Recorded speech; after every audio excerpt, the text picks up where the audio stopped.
All right, so today we're gonna do some assessment through motion palpation for the cervical thoracic junction.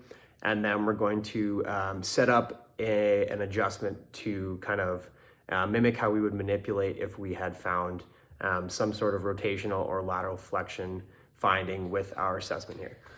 So what we're going to do is we're going to start out, patient's going to be seated here. I'll start on the right hand side. So I'm going to have a hand on top of the patient's head to kind of help move it side to side.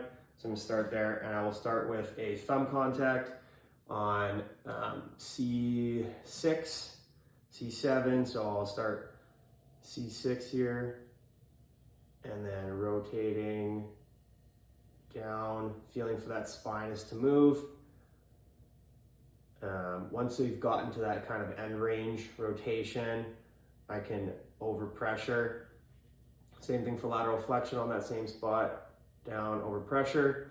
And then I can just continually move down on that same side, segment by segment, checking for motion.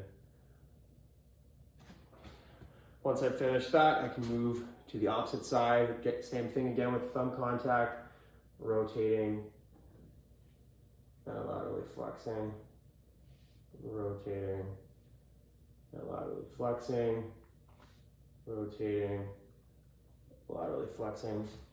So for our patient here, I didn't really feel much of a spring when pressing L to M on T1 of the left-hand side here. So that would be a right rotation, left rotation restriction with the spinous going to the left-hand side. So what we're going to do is we're going to have the patient lie face down. So patient's prone. I'm going to ask the patient if it's okay if I move their gown here.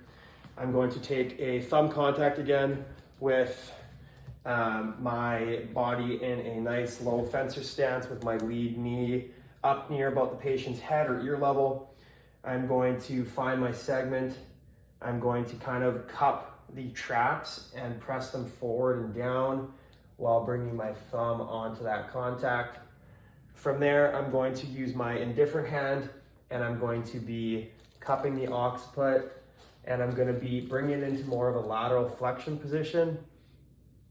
Once I've gotten them over and I've found that end range, my line of drive with my contact hand and my thumb is going to be P to A just to stay on that contact, and then L to M to push the spinous back towards midline.